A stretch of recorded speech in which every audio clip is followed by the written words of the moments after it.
दोस्तों को नमस्कार। आशा करता हूँ कि आप लोग सभी स्वस्थ होंगे। और जैसे कि मैं आपको हर दिन कोई ना कोई नई जानकारी देने के लिए आ जाता हूँ, तो आज मैं आपको जानकारी देने के लिए आया हूँ कि ऊनी कपड़े, स्वेटर, जर्सी या नीचे भी सर्दियों में नीचे बिछाने वाले जो कपड़े होते हैं, उनको धोने से पहले गर्म पानी क्यों किया जाता है, क्यों पानी उबाला जाता है, फिर उसमें धावन सोडा डाला जाता है, इसका क्या कारण है। और क्योंकि आप जानते हैं कि पहले तो साबुन, सर्फ वगैरह, डिटर्जेंट ये नहीं थे, तो हमारे बुजुर्ग प्राचीन काल से ही बहुत लंबे समय से गर्म कपड़ों को धोने के लिए पानी को क्यों उबालते थे। ऐसा क्या था, क्या केमिकल मतलब रसायन का इससे क्या संबंध है कि पानी को उबाला जाता है मोटे कपड़े धोने से पहले। अगर आप नॉर्मल कपड़े जो आप पहनते हैं, इनको धोने से पहले भी अगर गर्म पानी, उबले हुए गर्म पानी में आप धोओगे तो उसका भी बहुत बड़ा इफेक्ट आपके साबुन या डिटर्जेंट पर पड़ने वाला है, क्योंकि आपके साबुन और डिटर्जेंट की बचत होने वाली है यहाँ पर। तो हमारे जो पूर्वज थे, हमारे जो बड़े बुजुर्ग लोग थे, वे गर्म पानी को उबाल करके उसके बाद में उसमें कपड़े डालते थे। और उस टाइम पर साबुन, डिटर्जेंट वगैरह कोई भी ऐसी सुविधा नहीं थी। तो आज मैं आपके सामने बताने जा रहा हूँ, क्योंकि उन लोगों को भी ये ज्ञान था। वे साइंस, हो सकता है कि वे बेचारे साइंस ना जानते हों, लेकिन ये कन्फर्म है कि उनको ये ज्ञान था कि हाँ, गर्म पानी से कोई ना कोई इफेक्ट होता है। उन्हें भले ही केमिस्ट्री की रिएक्शन का ना पता हो, लेकिन उन्हें इस बात की जानकारी थी कि निश्चित रूप से गर्म पानी में कपड़े साफ होते हैं। लेकिन साफ क्यों होते हैं, वही लेकर मैं आज आपके सामने हाजिर होता हूँ। आपका मैं chemistry classes bye Rana sir में। अगर वीडियो अच्छी लगे तो कृपया वीडियो को लाइक और शेयर जरूर कीजिए। अगर अच्छी लगे तो, अगर अच्छी ना लगे तो कोई बाउंडेशन नहीं है, लेकिन अगर अच्छी लगती है तो निश्चित रूप से आपसे हम्बल रिक्वेस्ट है कि आप वीडियो को लाइक और शेयर जरूर करें और मेरे चैनल को सब्सक्राइब करें। Thank you. तो चलिए दोस्तों, आज बात कर लेते हैं कि गर्म ऊनी कपड़े या मोटे कपड़े धोने के लिए पहले हमारे पूर्वज, हमारे बड़े बुजुर्ग पानी को क्यों उबालते थे और क्यों उसमें धावन सोडा मिलाया जाता है। चलिए अब मैं बात करता हूँ, स्टार्ट करता हूँ। और मैं आपको बता दूँ कि थोड़ा सा जो टॉपिक है वो थोड़ा सा केमिस्ट्री की रिएक्शन से संबंधित है। इसलिए अगर मान लिया कोई आप केमिस्ट्री की रिएक्शन को नहीं जानते हैं, तो भी मैं प्रयास करूंगा कि आपकी सारी की सारी जो समस्याएं हैं वो आपको समझ में आ जाए। चलिए मैं बात करता हूं जल। देखिए, जल दो तरह का होता है। सूत्र इसका H2O होता है, अणु 12-18 आप सभी जानते हैं। तो दो तरह का जल होता है। एक तो होता है मृदु जल, सॉफ्ट वाटर, और एक होता है कठोर जल,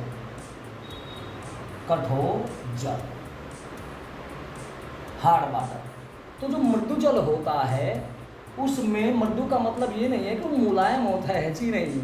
मृदु जल का मतलब है उसमें बहुत ज़्यादा जो लवण होते हैं वे घुले हुए नहीं होते। कठोर जल का मतलब होता है उसमें बहुत ज़्यादा लवण घुले हुए होते हैं। मृदु जल में और कठोर जल में पहला अंतर तो यह, दूसरा अंतर ये है कि साबुन के साथ अगर जल बहुत ज़्यादा मात्रा में झाग उत्पन्न करता है तो उसे मृदु जल कहा जाता है, लेकिन अगर साबुन के साथ बहुत कम झाग उत्पन्न करता है तो उसे कठोर जल कहा जाता है। और आपकी जानकारी के लिए बता दूं कि हमारे इर्द गिर्द मोस्टली ज़्यादातर कठोर जल ही मिलता है। यानी वह जल जो साबुन के साथ बहुत कम मात्रा में झाग उत्पन्न करता है उसे कठोर जल, और जो अधिक मात्रा में झाग उत्पन्न करता है उसे मृदु जल कहते हैं। और हमारे क्षेत्र में, हमारे एरिया में ज़्यादा कठोर जल ही पाया जाता है। इसका कारण क्या है? देखिए, कठोर जल में कैल्शियम और मैग्नीशियम के बाइकार्बोनेट,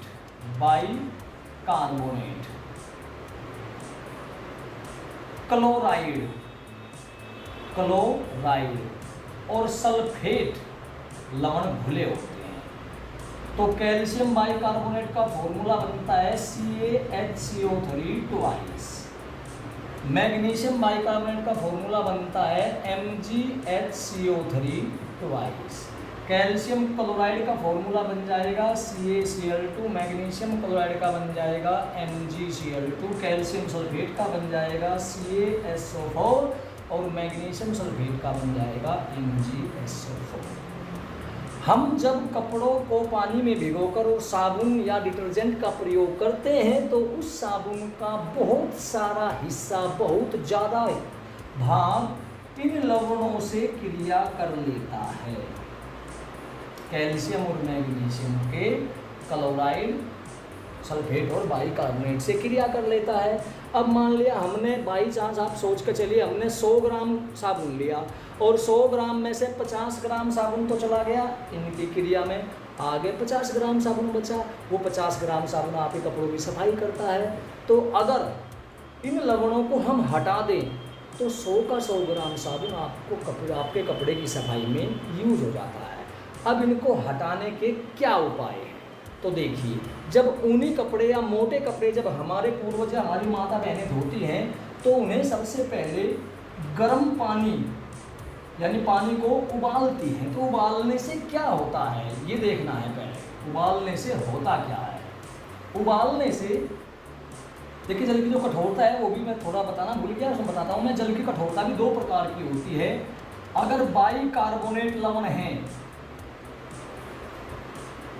कैल्शियम बाइकार्बोनेट और मैग्नीशियम बाइकार्बोनेट, तो उसे कहते हैं अस्थायी, टेम्परेरी हार्डनेस, अस्थायी कठोरता। लेकिन जो शेष दो लवण रह गए हैं, क्लोराइड और सल्फेट, अगर पानी में वे उपस्थित हैं तो उसे कहते हैं स्थायी कठोरता। तो ये तो होगी अस्थायी कठोरता और वो हो गई स्थायी कठोरता। तो जो अस्थायी कठोरता है, जब हमारी माता बहनें गर्म कपड़े धोना सोचती हैं तो उससे पहले पानी को उबालती हैं। तो उबालने पर क्या होता है जी, ये जो कैल्शियम और मैग्नीशियम के बाइकार्बोनेट हैं ये गर्म होते हैं और गर्म होने पर ये कैल्शियम कार्बोनेट प्लस जल और CO2 बाहर निकल जाती है। इसी प्रकार magnesium bicarbonate HCO3 twice equals to MgCO3 plus H2O plus CO2, यानी उबालने से हमारी अस्थायी कठोरता दूर हो जाती है। अब उस पानी को, उबले हुए पानी को अगर आप छान लेते हो तो वो पीने के लिए भी बहुत अच्छा है। लेकिन मैं ध्यान दिला दूँ, अगर आपने पानी उबाला और बिना छाने आप उसे पी रहे हो तो वो पहले से भी खतरनाक हो जाता है, क्योंकि कैल्शियम कार्बोनेट, जिसको हम स्टोन कहते हैं कि भाई किडनी में स्टोन हो गया, पथरी हो गई है, उसका रिस्पॉन्सिबल उसके लिए कैल्शियम कार्बोनेट होता है। तो आप जब इसको डायरेक्ट ले रहे हैं तो पथरी बनने के चांस ज़्यादा हो जाते हैं। इसलिए आप या तो पानी गुनगुना रखें, या अगर उबाल रहे हैं, उबाल कर पीते हैं गर्म पानी, तो उस पानी को छान जरूर लीजिएगा। चलिए आगे बढ़ते हैं। तो 2 तरह की कठोरता, अस्थायी और स्थायी। तो गर्म करने पर ये अस्थायी कठोरता दूर हो जाती है। इसलिए अगर पानी उबाल करके, केवल उबाल करके अगर हम कपड़े धोएं, भाई पानी उबाल लिया, अब इसको ठंडा कर लिया, उसमें कपड़े भिगो दीजिए, छान करके उस पानी को कपड़े भिगो दीजिए, तो मैं गारंटी से कहता हूँ कि आपका साबुन अगर कपड़े धोने में पूरा 100 ग्राम लगता होगा तो अब वो लगभग 65 ग्राम लगेगा, कन्फर्म बताता हूँ, और कपड़े ज़्यादा अच्छे साफ होंगे। तो ये कारण है कि उबालने से जल की अस्थायी कठोरता दूर हो जाती है। ये दोनों लवण क्या होते हैं, जल में विलय होते हैं, विलय यानी घुले रहते हैं, और ये दोनों जो बने हैं ये होते हैं अविलय। इसीलिए आपने देखा होगा कि उबले हुए पानी को जब ठंडा करते हैं तो एक पपड़ी सी जम जाती है, वो इसी कैल्शियम और मैग्नीशियम कार्बोनेट की होती है। तो ये जैसे ही छान देते हैं तो छानने पर हट जाते हैं, तो हटाने पर जो साबुन है तो उसका बहुत सारा हिस्सा आपका, या डिटर्जेंट है वो बहुत सारा हिस्सा इसका बच जाता है, साबुन खराब या वेस्ट नहीं जाता है। अब बात कर लेते हैं कि इसके बाद में हमारी माता बहनें जब गर्म कपड़े धोती हैं तो कहते हैं भैया थोड़ा सा बाज़ार से धोने वाला सोडा ले आइए, यानी कि धावन सोडा, और पानी उबाला, उसको थोड़ा ठंडा किया, अब उसमें कपड़े डाल दिए, अब उसमें आपका धावन सोडा डाल दिया। या फिर सही जो नियम है वो ये है, क्योंकि हमारी माता बहनें कुछ गलतियां कर देती हैं, जब पानी आप उबाल रहे हो उसी टाइम आप उसमें धावन सोडा डाल दीजिए तो ज़्यादा इफ़ेक्टिव होगा। लेकिन वैसे भी अगर आप उसमें डालते हो तो वैसे भी वो इफ़ेक्टिव पूरा होगा, लेकिन अगर पहले डाल लें तो ज़्यादा इफ़ेक्टिव होगा। उसमें क्या है कि अस्थायी कठोरता गर्म होने से दूर हो गई, लेकिन जब आप उस गर्म पानी में धावन सोडा मिलाते हैं, कपड़े धोने वाला सोडा वॉशिंग सोडा कहते हैं जिसको सोडियम कार्बोनेट, तो क्या होता है वो इन सारे के सारे घुले हुए लवणों से क्रिया कर लेता है। मैं एक बार लवण लिख देता हूँ सारे। Calcium bicarbonate, magnesium bicarbonate, calcium chloride, magnesium chloride, calcium sulphate, magnesium sulphate. अब इसमें मिला दिया हमने पानी में गर्म करने के बाद में या गर्म करने के साथ में धावन सोडा। देखिए धावन सोडा आपके कपड़े धोने में इतनी हेल्प नहीं करता। धावन सोडा क्या करता है कि धावन सोडा इन साल्ट जो ये लवण है इनसे क्रिया कर देता है। Na2CO3, यहाँ भी Na2CO3, यहाँ भी Na2CO3, 6 के 6 लवणों से क्रिया करेगा आपका।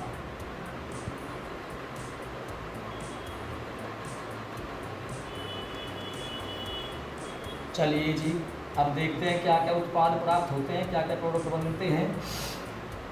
एक बनता है इसमें CaCO3 और बाकी 2NaHCO3 सोडियम बाइकार्बोनेट। इसमें बनेगा आपका MgCO3 और बाकी ये, यानी कि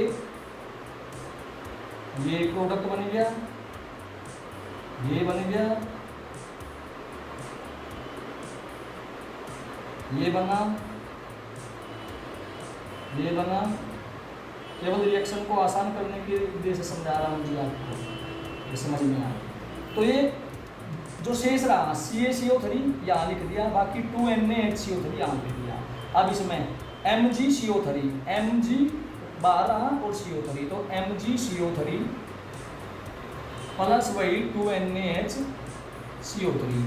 उम्मीद करूँगा, कोशिश करूँगा कि आपकी रिएक्शन भी समझ में आ जाए। CaCO3 रह गया प्लस 2Na2ECl, 2NaCl, MgCO3 बाहर है, इसको लिख लीजिए MgCO3 प्लस 2NaCl, 2 ही Na के परमाणु हैं, 2 ही Cl के परमाणु हैं, then 2NaCl, CaCO3 plus Na2SO4, Na2SO4, same way MgCO3 plus Na2SO4। ये सभी के सभी लवण विलेय हैं। पहले मैं बता दूं आपको कि कैल्शियम और मैग्नीशियम के जो बाइकार्बोनेट हैं ये है अस्थायी कठोरता। इसे आप केवल पानी को उबाल कर ही दूर कर सकते हैं, लेकिन ये होती है पानी की जल की स्थायी कठोरता। स्थायी कठोरता हार्डनेस कहते हैं जिसको। और ये सारे के सारे लवण जल में विलेय होते हैं, यानी घुले हुए हैं, विलेय हैं, सोल्यूबल हैं। अब यहाँ ये जितने भी लवण बने हैं कैल्शियम कार्बोनेट और मैग्नीशियम कार्बोनेट, सारे के सारे ये हैं कैल्शियम मैग्नीशियम के कार्बोनेट।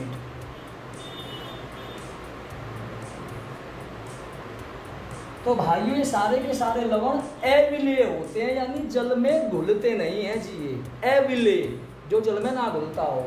तो जैसे ही अगर इनको छान दें हम, तो छानते ही अस्थायी कठोरता भी दूर, स्थायी कठोरता भी दूर, और पानी हो जाएगा आपका मृदु।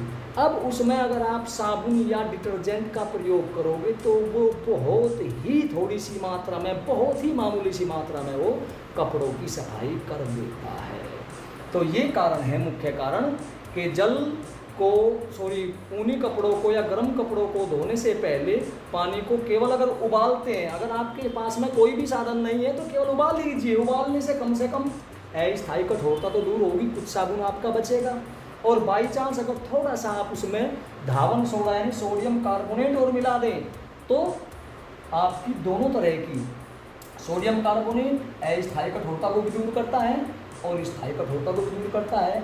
अब जब साबुन ये सारे के सारे अलग हो गए, अब जितना भी साबुन आप लेंगे, जितना भी साबुन आप या डिटर्जेंट लगाएंगे, डिटर्जेंट कहते हैं अपमार्जक, साबुन के अलावा जो पदार्थ सफाई कार्यों के लिए प्रयोग किए जाते हैं उन्हें ही अपमार्जक और इंग्लिश में डिटर्जेंट कहते हैं। अपमार्जक या डिटर्जेंट का मतलब है, जैसे आप सर्फ लेते हैं, सर्फ एक्सल लेते हैं, टाइड सर्फ लेते हैं, निरमा वॉशिंग पाउडर लेते हैं, तो ये सब डिटर्जेंट बोले जाते हैं, यानी कि अपमार्जक बोले जाते हैं। तो कुल मिलाकर के ये प्रोसेस करने के बाद में अब आप अपने साबुन या टाइड या सर्फ को अगर आप यूज करोगे तो बहुत थोड़ी सी मात्रा उसकी पर्याप्त होगी, और झाग इतने बनेंगे कि आप अचंभित रह जाओगे कि यार इतने झाग कैसे बन रहे हैं। हमारे पूर्वजों को ये नॉलेज थी, हमारे पूर्वजों को ये ज्ञान था कि अगर हम पानी को उबाल लेते हैं तो उबालने पर वो कपड़ों का मैल ज़्यादा कटता है। ज़्यादा कटने का मतलब है सफाई प्रक्रिया ज़्यादा होती है। क्यों? क्योंकि उबालने पर ये कठोरता दूर होगी। अब पहले साबुन वगैरह तो थे नहीं, तो रेहे कहते थे एक मिट्टी को, जिसमें सोडियम कार्बोनेट मिट्टी में ही होता था। धोबी आज भी कुछ जगहों पर धोबी उसी रेहे को कपड़े पानी में उबाले और रेहे में जा कर के मतलब वो जो रेत होता है, मिट्टी होती है, उस मिट्टी को कपड़ों में भर के और गांठ से बांध कर रख देते हैं 5-7 घंटे के लिए, क्योंकि उसमें सोडियम कार्बोनेट होता है। सोडियम कार्बोनेट क्या करेगा, आपका अस्थायी कठोरता, क्योंकि कपड़े को भिगो कर रखा जाता है तो उस जल में जितने भी लवण होते हैं उन लवणों को हटा देता है ये, और हटाने के बाद में वो जल मृदु हो जाता है और कपड़े के जो रेशे होते हैं उन रेशों में से मैल काट देता है। तो हमारे पूर्वजों को ये जानकारी थी, इसीलिए वे पहले गर्म कपड़े धोने से पहले हमारे मतलब जल को, पानी को उबाल लेते थे, जिससे अस्थायी कठोरता दूर हो जाती थी। इसके अलावा अब बात करते हैं इसी टॉपिक पर कि पानी पीने में कौन सा अच्छा है। देखिए, अगर आप हमारे क्षेत्र में जो पानी है, अगर आप उसको डायरेक्ट पी रहे हो, डायरेक्ट आप उसका सेवन करते हो, तो उसमें आपके अंदर ये सारे के सारे लवण एंटर कर जाएंगे, जिससे आपको पथरी होने का खतरा बढ़ जाता है। इसीलिए आजकल आरओ लगाए गए हैं। आरओ क्या करते हैं, आरओ इन सारे लवणों को हटा देते हैं। अब देखिए, प्रकृति ने जो चीज़ बनाई है वो अच्छी बनाई है। ये लवण ऐसा नहीं है कि ये बिल्कुल खराब ही होते हैं। अगर सीमित मात्रा में इनका उपयोग किया जाए तो ये वरदान है हमारे लिए, लेकिन अगर ज़्यादा मात्रा में इनका उपयोग किया जाता है तो ये स्टोन वगैरह, किडनी स्टोन वगैरह का कारण बन जाते हैं, शरीर में पथरी का उत्पन्न कर देते हैं। परंतु यदि ये बिल्कुल हटा दिए जाते हैं तो, क्योंकि आप जानते हैं कि कैल्शियम हड्डियों के लिए बहुत ही ज़्यादा आवश्यक होता है। हड्डियों में कैल्शियम का बहुत ज़्यादा महत्वपूर्ण योगदान होता है। तो जब कैल्शियम के लवण हट जाते हैं, तीनों लवण, तो जाहिर सी बात है हड्डियाँ कमज़ोर हो जाती हैं। इसीलिए कहा जाता है कि आरओ का पानी पीने से हड्डियाँ कमज़ोर हो जाती हैं। हालांकि ऐसा नहीं है कि वह बहुत जल्दी हो जाएंगी, इनके परिणाम दूरगामी होते हैं। 20-30 साल में आपको इनके रिजल्ट मिलना शुरू होते हैं। दूसरी बात, अब अगर आप पानी को उबाल रहे हैं और उबले हुए पानी को पी रहे हैं, वो उस साधारण जल से भी खतरनाक है, क्योंकि पानी को उबालने पर मैंने आपको बताया था कि जो अस्थायी कठोरता है वो दूर होती है, और दूर होने में बनते हैं कैल्शियम और मैग्नीशियम के कार्बोनेट, ये बन जाते हैं। अब आप डायरेक्ट पथरी ले रहे हो जी, मैं आपको बताऊं, अब आप डायरेक्ट पथरी ही पी रहे हो। अब अगर उबला हुआ पानी पीना है तो उबले हुए पानी को छानना बेहद आवश्यक है, क्योंकि पानी में उबलने के बाद में ये लवण बन जाते हैं और इन लवणों को हटाना बहुत ज़रूरी है। अदरवाइज़ ये मान के चलिए, अगर पानी को उबाल के आपने बिना छाने हुए पी लिया तो निश्चित रूप से आपके अंदर पथरी यानी कैल्शियम कार्बोनेट की मात्रा ज़्यादा जाएगी और किडनी स्टोन वगैरह बनने का खतरा आपको ज़्यादा बढ़ जाता है। इसलिए पानी या तो केवल गुनगुना कीजिए, और अगर आप पानी उबालते हैं तो उस उबले हुए पानी को छान जरूर लीजिएगा, अदरवाइज़ किडनी स्टोन का खतरा बढ़ जाएगा। तो मैं जैसे बात कर रहा था कि हमारे पूर्वज इस विधि को जानते थे, भले ही वे इन अभिक्रियाओं के बारे में ना जानते हो, लेकिन उन्हें इस बात का आभास था कि पानी को उबालने के बाद में वो कपड़ों के लिए ज़्यादा अच्छा रहता है, कपड़े धोने के लिए। उम्मीद करता हूँ कि जानकारी आपको अच्छी लगी होगी।